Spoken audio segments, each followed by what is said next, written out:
Muy buenas tardes, distinguidos estudiantes. Cuando son las 15 horas del miércoles 2 de junio del 2021, vamos a continuar con el contenido programático del segundo parcial, que está referido a sondas y sondajes, segunda parte. Vamos a hacer un pequeño recordatorio de los principales elementos que tuvimos en la anterior ocasión, definiendo que una sonda es un instrumento médico-quirúrgico tubular rígido flexible de uso diagnóstico, terapéutico, profiláctico. Y ahí hacíamos la diferenciación con el drenaje, que generalmente tiene las mismas características, pero un sondaje generalmente se realiza a través de un orificio natural y un drenaje a través de un orificio creado por el hombre. Una sonda ideal, y hemos explicado cada uno de los diferentes elementos que exponemos en este momento, tiene que tener flexibilidad para vencer todos los accidentes anatómicos que puedan tener durante su introducción, superficie no adherente, primum non nocere, primero no hacer daño, diámetro variable, puede ir desde neonatos hasta pacientes en la senectud, en diferentes diámetros, diferentes tamaños y longitudes, sección cilíndrica, porque el objetivo de la misma es tratar en lo posible de evacuar el contenido de una cavidad natural hacia el exterior, y la capacidad atóxica de no generar alteraciones a nivel del huésped o de la persona o del paciente que va a ser procedido al sondaje. El sondaje es un acto a través del cual posicionamos ese elemento tubular cilíndrico de corte circular en una cavidad natural del organismo por orificios o aperturas naturales. Ahora bien, en la anterior vez habíamos hablado acerca de la descripción de todos de las diferentes sondas. Una sonda común, y vamos a ir añadiendo al contenido teórico de la anterior ocasión, es la sonda de Faucher. Es una sonda que pertenece al aparato gastrointestinal. Es una sonda que se utiliza, y les decía de broma la anterior ocasión, para la semana de medicina, puesto de que en esta semana hay una gran cantidad de intoxicados por alcohol. Entonces, estos pacientes necesitan obligatoriamente un lavado gástrico superior derecha. Aquí observamos de que generalmente este tipo de sonda es de goma caucho rígida, tiene una longitud de 1.5 metros, puede ser de diámetro variable, ¿no? De 24 a 30 French, generalmente son los que más utilizamos.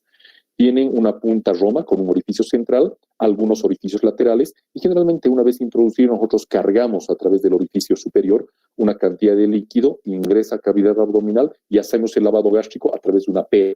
La sonda de Faucher tiene un embudo superior y tiene una pera para hacer el lavado, para la exteriorización del contenido hacia el exterior.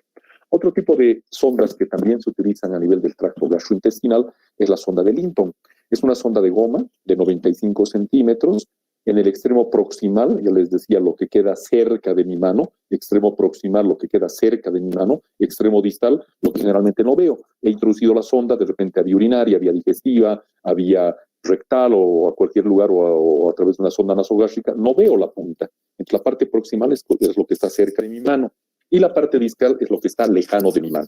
Tiene 3 vías, una para drenar el estómago, otra para insuflar el balón gástrico y la otra para aspirar el esófago. Generalmente tiene una punta roma, todas tienen punta roma, porque generalmente este tipo de punta roma es atraumática, va a chocar contra una superficie y se va a adaptar por la superficie por la flexibilidad y por las características no adherentes para ser introducida hacia el objetivo que estamos mostrando. Puede variar también de diámetro, como hemos dicho, puede utilizarse desde 12 a 20 French generalmente, y este tipo de sonda Linton se utiliza para un sondaje nasogástrico u orogástrico. Otro tipo de sonda que les comenté en la anterior ocasión es la sonda de Senge-Stacken-Blackmore. Esta sonda de Senge-Stacken-Blackmore y la sonda de Minnesota. La sonda de Senge-Stacken-Blackmore es esta superior, que tiene 3 vías, y la sonda de Minnesota es la inferior, que tiene 4 vías. Ambas tienen la siguiente característica: son de caucho, hule o látex, son semirrígidas, tienen una punta roma con 4 orificios laterales y uno central. Tiene generalmente 10 centímetros hacia adentro que sirven para aspirar todo el contenido del estómago. Aquí, a 15 centímetros de la punta, existe un primer balón, que es el balón gástrico, que puede acumular hasta 100 ml. Y posteriormente hay un segundo cilindro que se utiliza para todo lo que significa el esófago, que puede tener entre 20 y 40 ml. Tiene marcas cada 5 centímetros. Y la sonda de Senge-Stacken-Blackmore, vemos acá, tiene 3 vías en el extremo proximal. Una primera vía para evacuar el contenido gástrico. una segunda vía para insuflar el balón gástrico y una tercera vía para insuflar este balón esofágico. Yo les decía anteriormente, venían pacientes con varices esofágicas, sangrado del esófago, y ustedes saben que el principal elemento de hemostasia es la compresión. Entonces colocábamos esta sonda se adhería a las paredes del esófago, que también es un elemento cilíndrico similar al segundo balón de autorretención de la sonda de Senge-Stackenblackmore, insuflábamos y esto generaba un mecanismo de compresión de las paredes esofágicas por la insuflación del balón. Y esto generaba una detención, lógicamente, del sangrado y mejora del cuadro clínico. Actualmente todas estas, le llamaremos sondas, han pasado un poquitito a la historia, puesto de que la evolución endoscópica de tanto de las diferentes especialidades condiciona que si llega un paciente con un gran sangrado, lo primero que se hace es una endoscopía digestiva.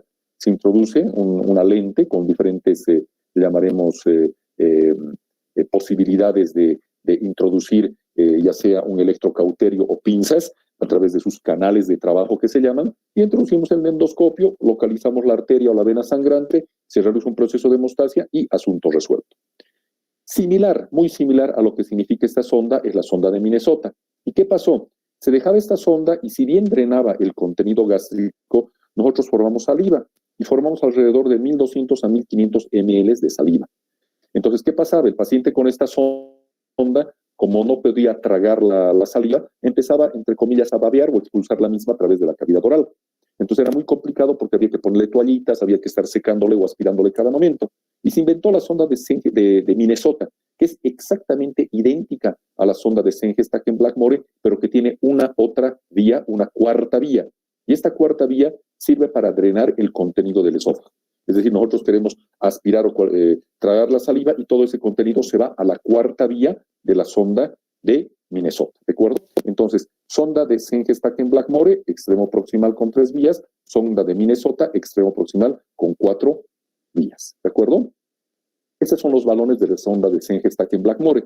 Aquí vemos la parte distal con una superficie roma, 4 orificios laterales, un primer balón distal y un segundo balón esofágico. La parte esta con cada 5 centímetros marcada y la parte proximal con las 3 vías, una de evacuación y las otras 2 que tienen un elemento de lower loop para el insuflado del balón gástrico y para el insuflado del balón digestivo. Otra sonda es la sonda de Miller-Abbott. La sonda de Miller-Abbott es una sonda, aquí ustedes pueden observar que tiene un extremo proximal y un extremo distal. Generalmente su composición o su cuerpo está formada por caucho hule, mide 2.5 centímetros. Esta es la sonda más larga de todas las que estamos observando.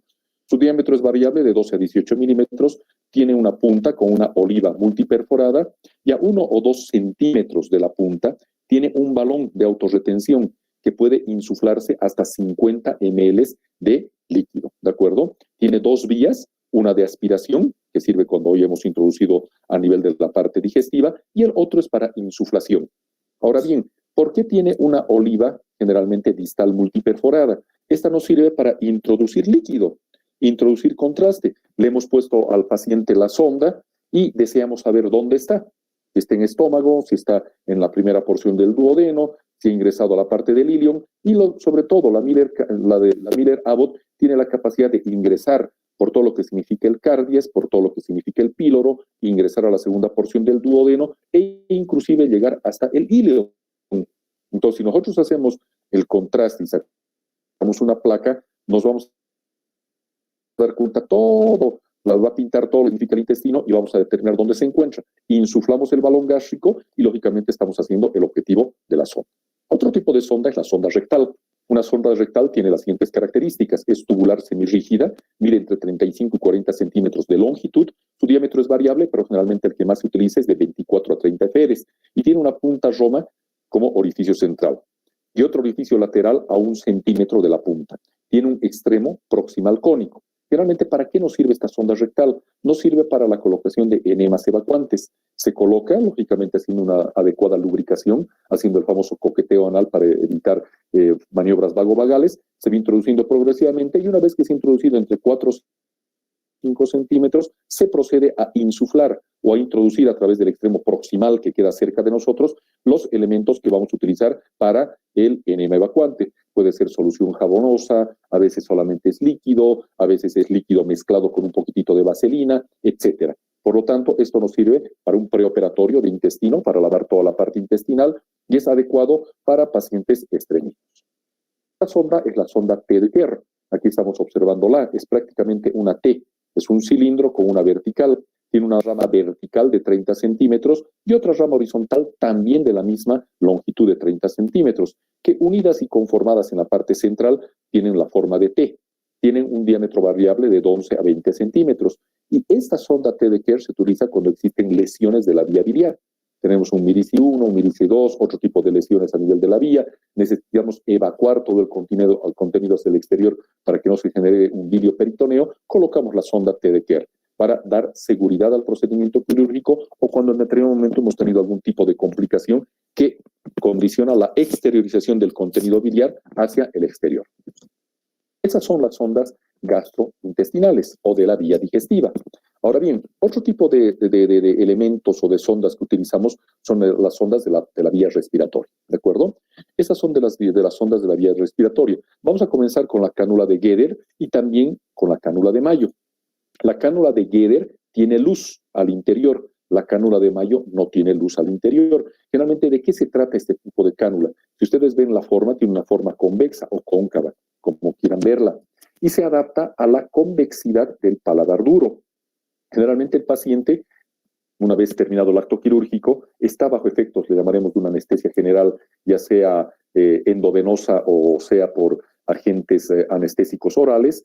Entonces, el paciente tiende a estar dormido y muchas veces mantiene parte de lo que significan los míos relajantes y todo eso. Entonces, tiende la lengua a caerse hacia la parte posterior y generar un bloqueo de la vía aérea superior. Esta sonda nos sirve para permeabilizar la vía aérea superior. Se coloca en el paladar blando e inclusive cuando ustedes, hacemos un curso de primeros auxilios y hay la necesidad de hacer una reanimación, le llamaremos cardiopulmonar, nosotros hacemos las famosas respiraciones. Y muchas veces en los carros de paro existen estas cánulas, ¿para qué? Para no entrar en directo contacto con el paciente y a través de esta vía nosotros podamos insuflar mejor todo lo que significa el contenido de aire hacia el paciente y realizar su proceso de recuperación. Posteriormente viene la sonda de Water-Gueder-Rusch. La sonda de Water-Gueder-Rusch es esta y la previa es la sonda de McGill. La sonda de McGill se utilizó inicialmente para una intubación orotraqueal. Es decir, esto llega a la tráquea. Lo hacemos a través de un laringoscopio para pacientes a los cuales vamos a hacer una anestesia o que necesitan estar en terapia intensiva intubados. Y miren esta característica. Esta es la cánula o la sonda de McGill. La sonda de McGill es un instrumento tubular con una sección en visera en el extremo distal. Tiene numeraciones proximales, numeraciones progresivas, cada 2 o 3 centímetros, y en el extremo proximal tiene un elemento cónico. Y ustedes ven esta característica. Los anestesiólogos hacían la intubación orotraqueal y lo dejaban al paciente conectado a través de este elemento a la máquina de anestesia. Pero en determinado momento el anestesiólogo se iba a dar una vueltita, estaba un poco distraído y el paciente recuperaba de la anestesia y empezaba a mover la cabeza y generalmente estas ondas se salían de la vía oral. Entonces el paciente estaba de repente con la cavidad abdominal abierta, generaba dolor, molestias, había que volver a anestesiarlo, volver a intubarlo y todo eso. Entonces, de esta cánula de McGill, que ha sido el primer elemento para una intubación orotraqueal, hemos pasado a esta segunda cánula, que es la sonda de Water-Gueder-Rusch. Es exactamente la misma, si ustedes observan. Es una sonda para intubación orotraqueal, pero tiene una característica especial, que en el extremo distal, aproximadamente a 2 centímetros de su extremo romodistal, tiene un balón de autorretención. Y en el extremo proximal, que queda cerca de nuestra mano, tiene un elemento a través del cual nosotros vamos a insuflar este balón de autorretención. Entonces al paciente se le hace una intubación orotraqueal y se insufla este balón, que veamos en las clases presenciales. Una vez que hemos, le llamaremos, llegado al diámetro completo del balón, este otro baloncito, miren, de la parte proximal de la sonda, se distiende, se infla, le llamaremos. Entonces, ¿qué quiere decir cuando esto se ha inflado? De que esto ha llegado al diámetro completo de la tráquea. No podemos insuflar 5, 10, 15, 20, 30, tenemos que insuflar de acuerdo a cada paciente. Yo les digo a ustedes, todos somos diferentes, unos son más altos, otros son más bajos, otros son gorditos, otros son flaquitos, blancos, morenos, chatos, más gruesos, más delgados, pícnicos, lo que sea, longinos, lo que ustedes vean.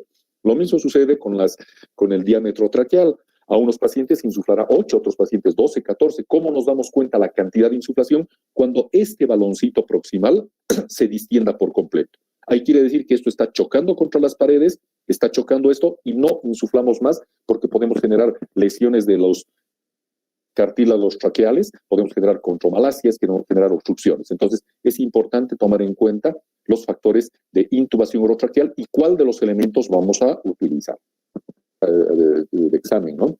La sonda de Schoberg. La sonda de Schoberg es una sonda que se utiliza para traqueostomía.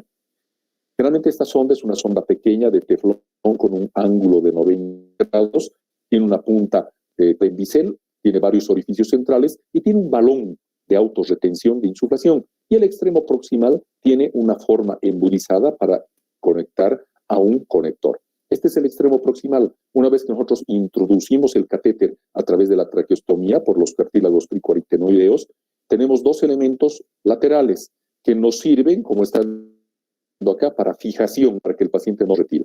Un elemento que nos sirve ya sea para la colocación a través de un respirador o directamente para que el paciente respire espontáneamente por este orificio. Y en el extremo proximal, de igual manera, tiene un elemento de autorretención. Imagínense acá, aquí vemos el balón que no esté insuflado y aquí vemos el balón completamente insuflado. Aquí está coaptado como una cintura, aquí está cilíndrico porque ya ha coaptado por completo las paredes. Entonces, una sonda específica para traqueostomía, la sonda o cánula de Schoberg. Hay otro tipo de catéteres que se utilizan a nivel de la vía circulatoria. Es el famoso catéter de Swan-Ganz, que tiene una dimensión una longitud de 110 centímetros y un diámetro de 7 fr. Generalmente nosotros, ¿qué es lo que hacemos?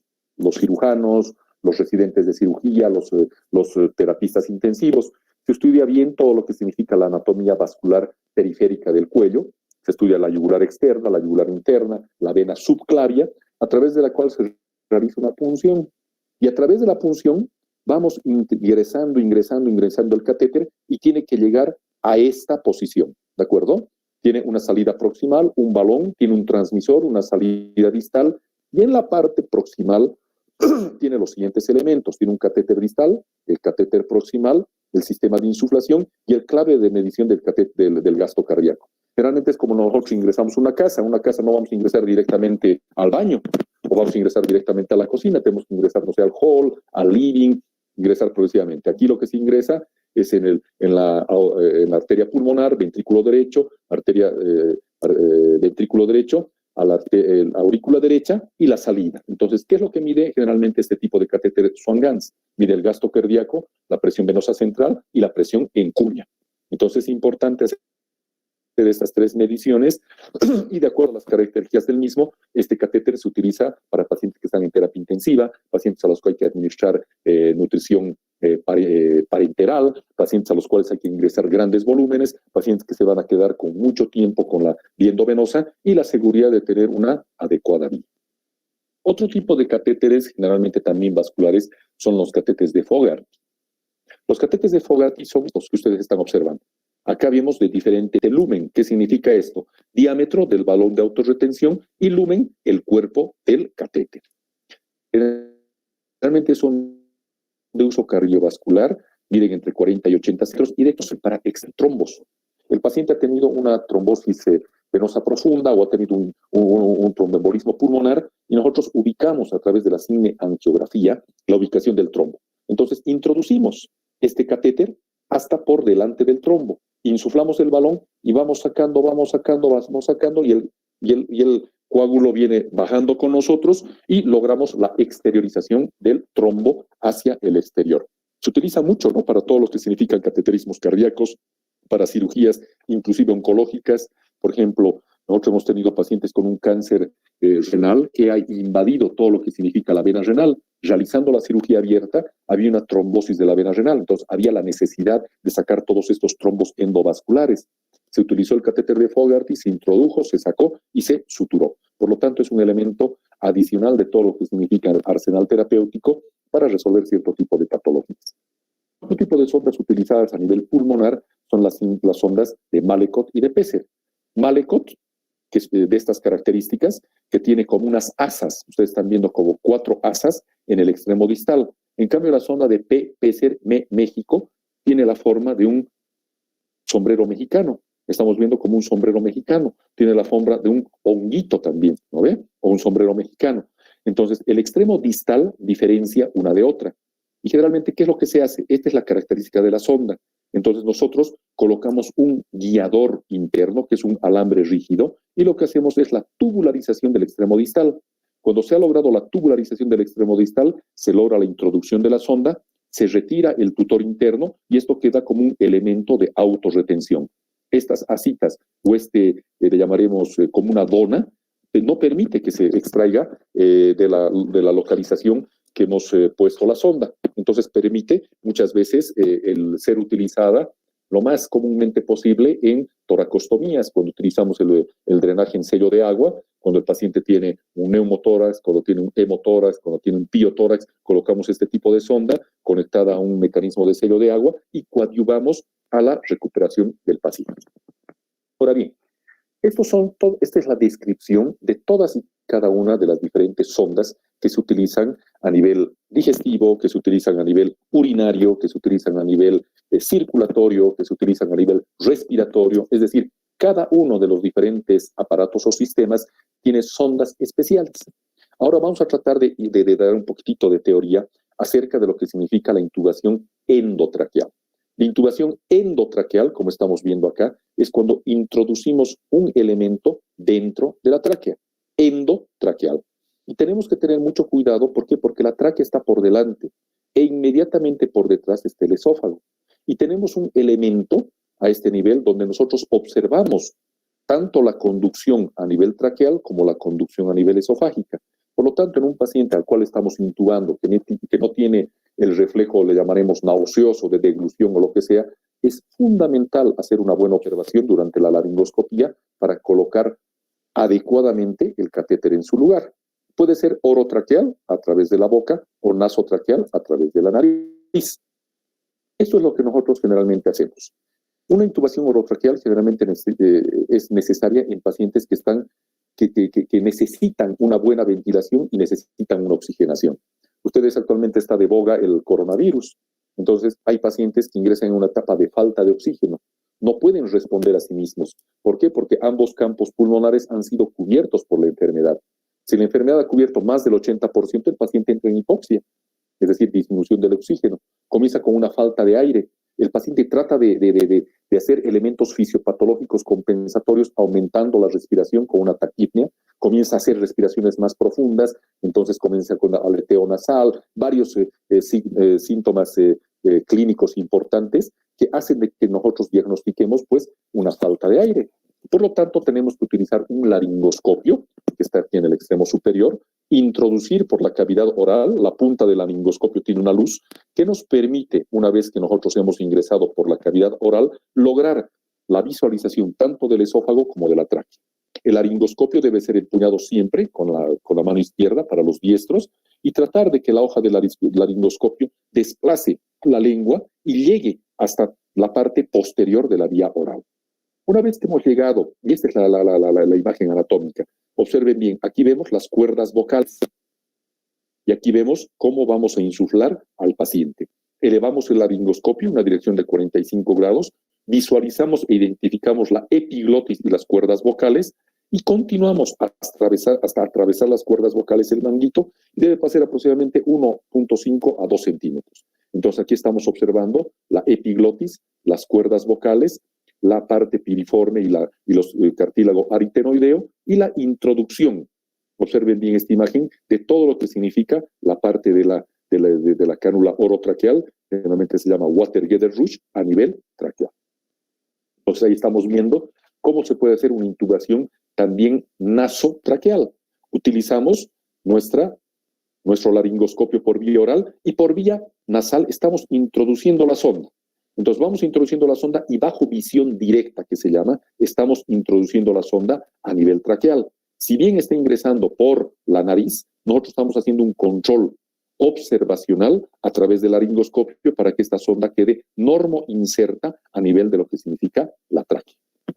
Otro tipo de cateterismo también que lo van a realizar ustedes frecuentemente cuando lleguen a internado, si es que las cosas son presenciales y esperemos que sí, son los sondajes vesicales. Lo que más hace el interno son sondajes vesicales y son sondajes nasogástricos, ¿de acuerdo? El sondaje vesical es comunicar la vejiga hacia el exterior a través de un catéter, una sonda.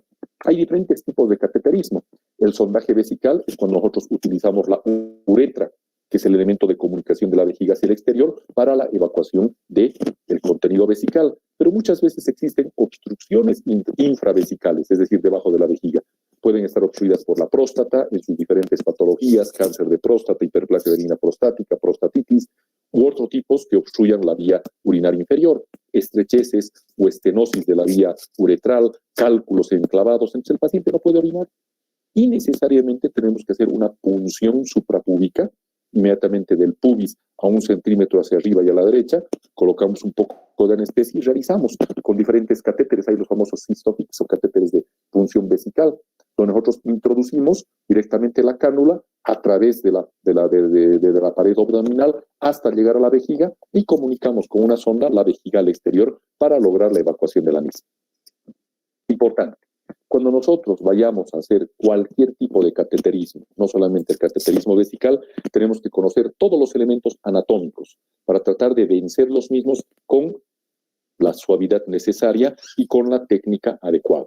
Cuando tengamos alguna obstrucción, no es meter por meter, paramos, retrocedemos 2 centímetros, respiramos, lubricamos mejor e introducimos. Asepsia. Ya les hemos comentado, nosotros podemos infectar al paciente, pero también el paciente nos puede infectar.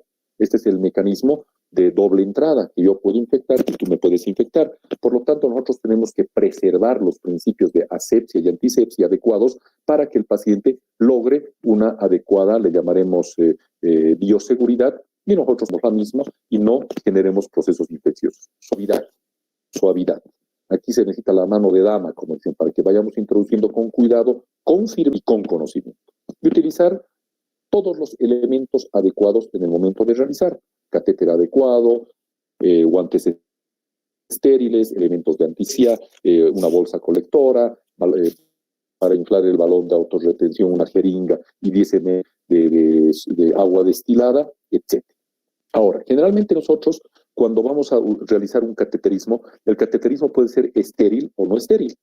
El no estéril es en pacientes, por ejemplo, que tienen un mielomeningocele, que tienen vejigas neurogénicas areflécticas, es decir, que no se contraen esas vejigas. Entonces, muchas veces el paciente tiende al autocateterismo intermitente.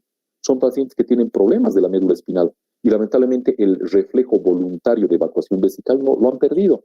Entonces el paciente agarra, siente que ya está lleno, se lava las manos, agarra una sondita, una bateíta, le echa agüita caliente, le pone lubricante y se coloca la sondita. Vacía por completo todo lo que significa la vejiga y de nuevo saca la sonda para reutilizarla. Muchas veces las sondas se pueden reutilizar, pero sin embargo muchas veces se eliminan en una bolsa de basura. Y los materiales son los que estamos viendo acá. En cambio, en un elemento estéril, necesitamos obligadamente guantes estériles, antisépticos, paños estériles, lubricantes, gasas, que hacen de que el procedimiento sea un éxito. Importante, tenemos que preparar al paciente. Actualmente no podemos hacer ningún tipo de procedimiento, intervención o cualquier tipo de acción médica, le llamaremos desde estos procedimientos médicos hasta procedimientos más grandes, sin el consentimiento informado del paciente. Nosotros agarramos al paciente y al entorno familiar, mire el paciente, no puede orinar, necesariamente tenemos que colocarle una sonda, es para mejorar las condiciones de dolor, de molestias, de dificultad que tiene, y lógicamente lograr que la orina salga al exterior. Aceptan los pacientes, inclusive actualmente la especialidad de urología tiene consentimientos informados específicos para cada procedimiento. Con este tipo de consentimientos, primero te cubres, entre comillas, las espaldas de que no hayan procesos, le llamaremos penales, no hayan procesos legales contra tuya, pese a que estás haciendo tú un procedimiento de salvataje, de mejoramiento de la condición paciente, pero sin embargo también te tienes que cubrir porque lamentablemente hasta poner una sonda puede generar conflicto. En la posición del varón porque generalmente el pene, que es un órgano externo, de diferente longitud, de diferente diámetro, lo separamos un poquitito las piernas y en esa posición hacemos la antisepsia y la colocación de la sonda. En cambio de la mujer es más complicado. ¿Por qué? Porque los labios mayores vaginales cubren el orificio uretral. Entonces, necesariamente la mujer tiene que estar en posición litotómica o en decúbito dorsal, con las piernas flexionadas, rodillas hacia afuera, que se llama la posición del batracio, y los pies juntos, tratando en lo posible de hacer la mejor exposición posible para una adecuada colocación de la sonda. El sondaje masculino, generalmente ustedes lo realizan. Ya les digo, va a llegar un paciente con retención de orina, vamos, el interno que vaya a colocar la sonda, entonces el interno feliz, porque quiere practicar, quiere hacer cosas, pero tiene que hacerlo de la manera más adecuada. En un sondaje masculino, ¿qué es lo que colocamos? Colocar una batea entre las piernas, que están separadas en decúbito dorsal, desinfectar, siempre hacer una antisepsia con yodo, povidón, alcohol yodado, butano acuoso, solución abonosa, lo que sea, todo lo que significa la parte genital. Colocar un paño generalmente fenestrado, lubricar, fundamental, lubricar uretra y meato. Nosotros generalmente tenemos lubricantes anestésicos, que es la silocaína, que aparte de ser un lubricante, tiene un agente anestésico que lógicamente le da mayor confort, entre comillas, al paciente para que no tenga molestias. A veces han surgido problemas. ¿Por qué? Porque no tenemos roxicaína, no tengo vaselina líquida, no tengo nada.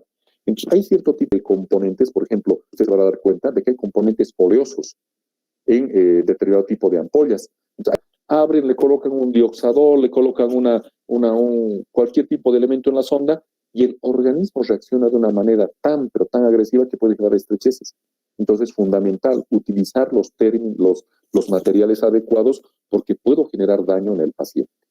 Comprobar que el globo de la sonda esté adecuado, que se distienda y que coapte para la adecuada colocación. La mano izquierda sujeta el pene hacia arriba con los dedos medio y anular, y el pulgar y el índice retiran el prepucio.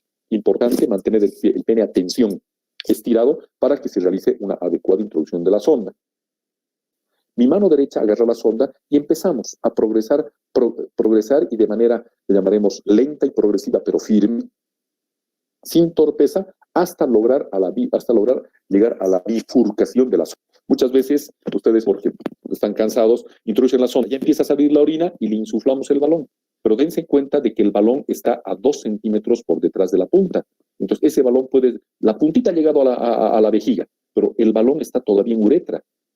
Entonces, ese balón insuflado puede generar daño, puede generar sangrado y puede generar procesos de estrechez. Aquí estamos viendo el paciente, con la mano izquierda estamos traccionando la parte distal del pene, estamos introduciendo la sonda y el objetivo es ese, ¿no? Que ingrese por la uretra y llegue a la vejiga. Otras veces, lo que hacemos, ustedes van a ver cuando estén en emergencias, cuando pidan una roxicaína o gel para colocación de sonda, generalmente viene el frasquito y viene con una puntita en embudo. Esa puntita en embudo sirve para introducción a través del meato de este agente anestésico y presionar, cosa de que el agente anestésico y lubricante ingrese por toda la uretra y anestesie toda la parte uretral. Aquí estamos con la mano izquierda traccionando el pene, reteniendo el prepucio, y con la mano derecha, observen bien cómo estamos introduciendo la sonda. Agarramos la punta como lápiz y el extremo proximal, es decir, lo que va a quedar cerca de nuestra mano, entre el dedo pequeño y el dedo anular, ¿de acuerdo? Cosa de que vayamos introduciendo hasta llegar a la parte adecuada. Este es un adecuado sondaje. Hemos introducido la sonda por la uretra peneana, hemos llegado a la uretra vulvar, hemos llegado a la uretra membranosa, hemos llegado a la uretra prostática y finalmente hemos llegado a la vejiga. Insuflamos el balón de autorretención a nivel del cuello vesical y esto queda acá. Entonces el paciente trata de jalar y este balón se queda en el cuello vesical. Entonces eso nos coadyuva a que la sonda quede normo inserta y no se salga. Si ustedes se dan cuenta, la punta tiene 1 centímetro. Imagínense que la punta haya llegado acá y el balón lo estamos insuflando en la uretra. Vamos a generar un daño. Verificar que las orinas salgan espontáneamente, insuflar el balón, conectar una bolsa, muchas veces colocamos catéteres elementos de fijación externa para que no esté dando vueltas y listo, ¿de acuerdo? En cambio el sondaje femenino necesita una posición en decúbito supino con las piernas flexionadas y estiradas, hacer un lavado perineal de toda la sonda, la mano izquierda separa los labios mayores y menores con el índice y pulgar y nos expone para que la mano derecha introduzca la sonda previamente lubricada para el llenado del balón. Aquí estamos observando la paciente en posición casi ginecológica, Ambos dedos están evacuando todo lo que significa la parte de labios mayores. En la parte superior se encuentra el clítoris. Inmediatamente por debajo, a 1.5 centímetros, encontramos un orificio. Y por ese orificio ingresamos la sonda. ¿De acuerdo? Lo propio, aquí vemos como la uretra femenina es corta. Entonces, introduciendo prácticamente 5 o 10 centímetros, ya hemos llegado a la vejiga. Entonces, no es lo mismo que el paciente varón que nosotros necesitamos que llegue hasta la bifurcación de la sonda. En la mujer, con 10 centímetros introducidos de la sonda, ya podemos insuflar el balón. Aquí está el balón insuflado, se coloca la jeringa. Muchas veces hay extremos proximales que son para aguja, otras veces hay extremos proximales que son directamente para la jeringa, sin la aguja. Introducimos generalmente 5 a 10 balones y el sondaje queda perfectamente bien. Es importante tomar en cuenta de que existen ciertos peligros en el cateterismo. Durante el sondaje podemos, si no hacemos la adecuada antisepsia, generar procesos de infección. En maniobras violentas, porque si tenemos un paciente al cual no le introduce la sonda y empezamos a presionar, podemos generar falsa vía. La uretra se perfora, empieza a sangrar y sobre el daño que ya tenía el paciente, nosotros como operadores, como médicos, hemos generado más daño. Puede haber uretrorragia, que es el sangrado por la uretra. Puede haber procesos de estenosis posteriores. Cuando hemos inflado el balón en la uretra posterior, hemos generado un proceso de necrosis porque ha presionado demasiado. Eso genera una estenosis distal. Posteriores al sondaje. Generalmente al paciente se le indica de que debe de tener un sondaje intermitente. ¿Qué significa? Le ponemos la sonda y vamos pinzando y despinzando para que vaya saliendo el contenido de la vejiga. Si lo hacemos de manera exabrupta, se puede generar una hematuria ex vacuo. ¿Qué significa? La vejiga se contrae demasiado rápido y genera de que las paredes de la vejiga sangren, porque ha estado mucho tiempo distendida. Se contrae rápidamente y pueden haber fenómenos de sangrado. Síndromes de diuresis posobstructiva, cuando el paciente ha estado demasiado tiempo retenido, le empezamos a evacuar y empieza a orinar, los riñones comienzan a funcionar, dicen, por fin me dieron paso, y empiezan a funcionar y a evacuar todo el contenido hacia el exterior.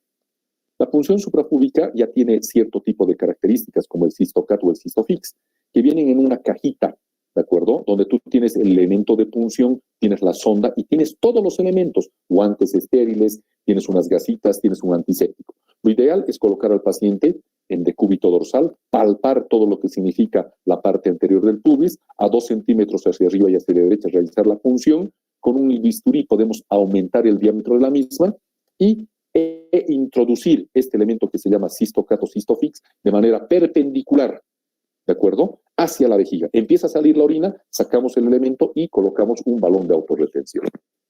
Otra sonda que ustedes van a conocer y utilizar bastante es la sonda nasogástrica.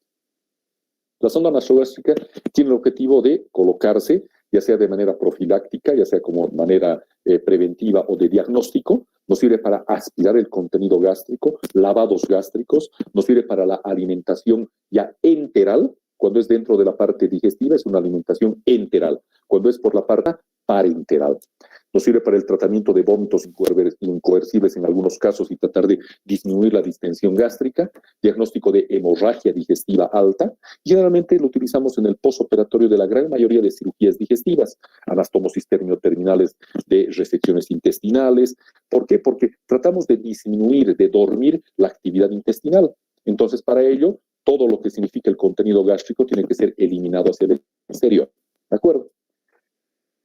Contraindicaciones es cuando no podemos realizar un sondaje nasogástrico, cuando existe obstrucción de la parte de vía aérea superior o de esófago, traumatismos maxilofaciales severos o fracturas de base del cráneo, sospechas de perforación gástrica. Imagínense que ustedes están introduciendo la sonda y en vez de que se quede dentro de la cavidad gástrica, se sale por el orificio y empezamos a meterle líquido así, suero fisiológico, tiene una batea, jeringas de 30 a 50 ml. Generalmente, ¿qué es lo que hacemos? Informamos al paciente sobre el procedimiento, lo colocamos al paciente semisentado con una posición de 40 grados, retiramos todos los elementos, le llamaremos adicionales que el paciente pueda tener en cavidad oral que puedan dificultar el procedimiento, lavamos las manos, colocamos los guantes, siempre los elementos de bioseguridad, medimos la longitud de la sonda a colocar, lubricamos el extremo de la sonda. Un secreto, muchas veces la sonda está fría. Entonces a veces al paciente, a la enfermera le pedimos, por favor, agüita caliente en un vasito. Introducimos los primeros 10 centímetros ahí y se calienta la sonda. Tampoco le vamos a meter caliente porque le va a quemar, pero un elemento tibio que ingresa a tu cavidad es más confortable que un elemento frío. Introducimos la sonda de manera suave y progresiva, comprobamos la localización de la sonda y fijamos generalmente la sonda, como vamos a ver en la gráfica. Un elemento importante, siempre nosotros agarramos y medimos de la punta de la sonda entre la nariz al trago. Repito, agarramos la punta de la sonda, medimos antes de colocar la sonda de la nariz al trago. Estamos introduciendo y cuando llegamos a esa marca, ahí es el reflejo nauseoso. El paciente va a querer vomitar. Es como si nos meteríamos un dedo en la parte posterior de la orofaringe y nos va a dar náuseas. Lo mismo si introducimos la sonda.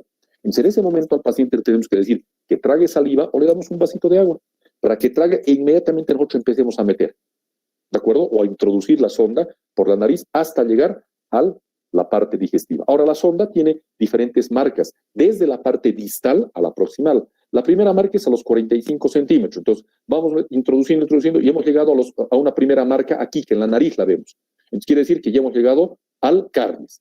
Introducimos 10 centímetros más, porque hay una segunda marca. Estamos en la segunda porción a nivel del cuerpo gástrico. Introducimos 10 centímetros más, estamos a nivel del antro pilórico. Introducimos 10 centímetros más y hemos llegado a la segunda porción del duodeno.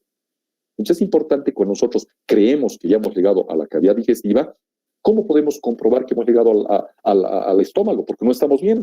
En vejiga es fácil, sale orina. En cambio, a nivel del estómago, muchas veces el estómago solamente está distendido. Pueden salir aire. Anatómicamente, por los centímetros. Están los 65 centímetros. Aspiración de jugo gástrico. Aspiro y sale cierto tipo de contenido gástrico. Muchas veces podemos agarrar una riñonera llena de líquido. Introducimos la sonda y va a empezar a burbujear porque realmente el estómago tiene la famosa cámara gástrica.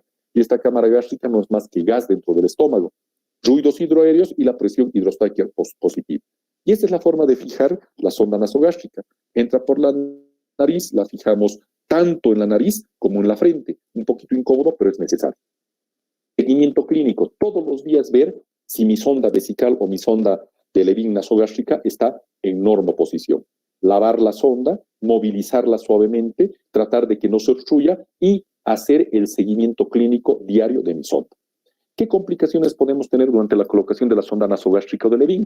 Traumatismos, hemorragias a nivel de la nariz y faringe, laringe, colocación de la sonda a nivel de la vía aérea, no deja de toser, retira la sonda. Lávate, dile por favor, vamos a tomar una segunda opinión. Otras veces introducimos la sonda por la nariz y sale por la boca. Tenemos que sacar, lavar y volver a normoposicionar. Lesiones esofágicas, hemorragias por úlceras de dedo cúbico, penetración mediastínica, complicaciones, etc. Otro sondaje es el sondaje duodenal. Es exactamente lo mismo del sondaje nasogástrico, pero tenemos que introducir hasta los 75 centímetros de la marca de la sonda. Las sondas más comúnmente utilizadas son la sonda de Wangestin para sondas nasogástricas y la sonda de Einhorn o Airmore por vía oral. Se invita al paciente a deglutir la oliva de 10 milímetros hasta llegar al estómago, luego a los 55, a los 65 ya estamos a nivel de la primera porción del duodeno y si se espera 10 a 15 minutos se llega a 75 centímetros y hemos llegado a la segunda porción del duodeno. Verificamos en los 75 centímetros una pequeña aspiración y vemos que es bilis. Entonces ya estamos en la segunda porción del duodeno. Todo es clínico, todo es viendo cómo hemos ido llegando de manera progresiva y qué elementos de demarcación tiene la sonda y qué elementos clínicos nosotros podemos tener para hacer el diagnóstico adecuado de la normoposición. Bueno, faltando exactamente 10 minutos, hemos concluido todo lo que es la posición de este segundo tema. Entonces, bueno, pues lo único que nos queda es de que continuemos con las clases teóricas. Creo que estamos a nivel de lo que significa la parte de casi conclusión de ciertos grupos de sus actividades prácticas. Ya hemos analizado todo lo que significa la parte de complicaciones que hemos tenido en el primer parcial y hemos saneado absolutamente todo eso con sus diferentes dirigentes. Así que nos queda seguir adelante, desearles, ojalá, miren, se han realizado las elecciones de decano hace menos de 24 horas, ya sabemos los ganadores y lo que nosotros estamos pidiendo es ver la posibilidad de comenzar con las clases presenciales. Queremos ya las clases presenciales porque es práctica. Vamos a ver también la posibilidad de que los parciales sean de manera presencial. Nos han negado en este primer parcial. Vamos a ver cómo se pintan las cosas. Comunicarles de que del 8 al 18 va a ser el pico de esta tercera pandemia. Repito, del 8 al 18 en La Paz va a ser el pico de la tercera pandemia. Por lo tanto, tenemos que cuidarnos veremos cuánto tiempo posterior al pico de la pandemia de este tercer ciclo sucede. ¿De acuerdo? Muy bien, señores, entonces un agradecimiento a todos ustedes.